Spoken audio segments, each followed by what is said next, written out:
Hi friends, ఈరోజు వచ్చేసి మా అమ్మ ఇంటికి వచ్చింది. తను స్వీట్ అయితే చాలా బాగా చేస్తుంది. అందుకనేసి గులాబ్ జామున్ చేయించుకుంటున్నాం. తను చేసేంత పర్ఫెక్ట్గా అయితే మేము ఇప్పటికైతే చేయలేము, అంత పర్ఫెక్ట్గా చేస్తుంది మా అమ్మ.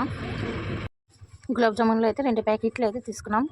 By 1 get 1 free. అది ఒకటి తీసుకుంటే ఇంకొకటి ఫ్రీగా ఇచ్చినారు. అందుకనేసి 2 ప్యాకెట్లు అయితే తీసుకున్నాం. దాంట్లోకి వచ్చేసి పాలు కలుపుకోవాలా. ఒకేసారి పాలు వేయకుండా కొద్ది కొద్దిగా అయితే వేసుకోండి. ఒకేసారి చేస్తే మళ్ళీ మెత్తగా అయిపోతుంది పిండి మొత్తం. మాకైతే 2 ప్యాకెట్లకి అయితే కప్పున్నర అయితే పట్టింది పాలు. మీరు కూడా ఎక్కువ వేసుకోకండి, కొంచెం కొంచెం కలుపుతూ వేసుకుంటూ ఉండండి. ఇలా పిండిని కలుపుకొని ఒక అర్ధగంట సేపు అయితే పక్కన పెట్టేయండి.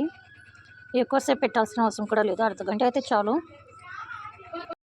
అర్ధగంట అయితే అయిపోయింది. ఇంకా అర్ధగంట తర్వాత ఇవి తీసుకొని ఉండలుగా అయితే చేసుకుంటున్నాము. చేతికి కొంచెం ఆయిల్ తగిలించుకొని రౌండ్గా చేసుకోండి. ఉండలు ఆయిల్ తగిలించుకుంటే ఇలా రౌండ్గా అయితే వస్తాయి, లేకపోతే క్రాకర్స్ లెక్క రౌండ్ గీతలు అయితే పడతాయి మీకు. అందుకని ఆయిల్ అయితే తగిలించుకోండి మర్చిపోకుండా. ఈ ఉండలు వచ్చేసి చాలా చిన్నగానే చేసుకోండి. ఎక్కువ చేసుకుంటే లావుగా చేసుకుంటే మళ్ళీ అవి సిరప్లో పడినాక ఇంకా లావుగా అయిపోతాయి. బాగుండవు చూడడానికి, పగిలిపోతాయి ఉండలు కూడా. అందుకనేసి చాలా చిన్న సైజులో అయితే చేస్తున్నాము. ఉండలు అయితే అయిపోయినాయి, ఆల్మోస్ట్ అన్నీ చేసేసినాము. ఇలానే ఆయిల్ తగిలించి చేసుకోండి, మీరు కూడా రౌండ్గా బాగా వస్తాయి. కొత్తగా చూసేవాళ్ళు ఎవరైనా ఉంటే ప్లీజ్ ఛానల్ని సబ్స్క్రైబ్ అయితే చేసుకోండి.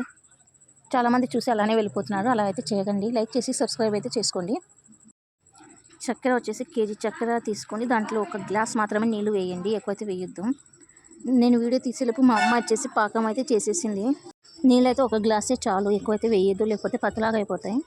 మీకు అర్థం కాకపోతే నాకు చెప్పండి కామెంట్ల రూపంలో, నేనైతే తప్పకుండా ఇంకొక వీడియో అయితే తీస్తాను మీకోసం. మళ్ళీ గులాబ్ జామున్ అయితే తెప్పించి మళ్ళీ అయితే వండిస్తాను కావాలంటే.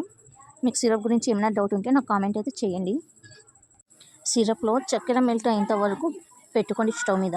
ఎక్కువ తీగ పాకం అలాంటివి ఏం అవసరం ఉండదు. చక్కెర కరిగినంత వరకు పెట్టుకోండి. చక్కెర కరిగినాక తీసేసి పక్కన పెట్టుకోండి. సిరప్ వేడిగా ఉన్నప్పుడే మీరు ఇక్కడ గులాబ్ జామున్లు అయితే ఫ్రై చేసుకోండి. మీడియం ఫ్లేమ్లో అయితే పెట్టుకొని ఫ్రై చేసుకోండి. అప్పుడే లోపల నుంచి బాగా ఫ్రై అవుతాయి అవన్నీ. ఇలానే అన్నీ ఫ్రై చేసుకొని అవి చక్కెర సిరప్లో అయితే వేసుకోండి. మీ సిరప్ ఒకవేళ గట్టిగా అయిపోతే ఇంకొంచెం నీళ్లు వేసుకొని వేడి చేసుకోండి, పర్లేదు, పర్ఫెక్ట్గా వచ్చేస్తుంది. మీలో ఎంతమందికి గులాబ్ జామున్లు అంటే ఇష్టమో కింద కామెంట్ చేయండి.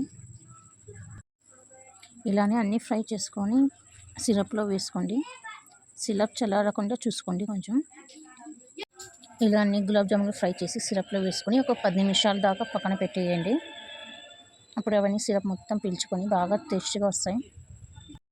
10 నిమిషాలు అయితే అయిపోయింది. చూడండి ఫ్రెండ్స్ ఎంత బాగున్నాయో. అంత చిన్న సైజ్ చూసినా కూడా ఎంత బాగా వచ్చినాయి చూడండి అవి ఉండలు. అందుకని చిన్న సైజ్ చేయమని చెప్పినది. ఇంకా ఇవి జీడిపప్పు వచ్చేసి ఫ్రై చేసినాము. ముందే ఫ్రై చేసి వేసుకోవాల్సింది, వద్దులే అనేసి నేను లాస్ట్లో ఫ్రై చేసి వేస్తున్నా పైనుంచి. ఓకే ఫ్రెండ్స్, నెక్స్ట్ వ్లాగ్లో కలుద్దాం. బాయ్.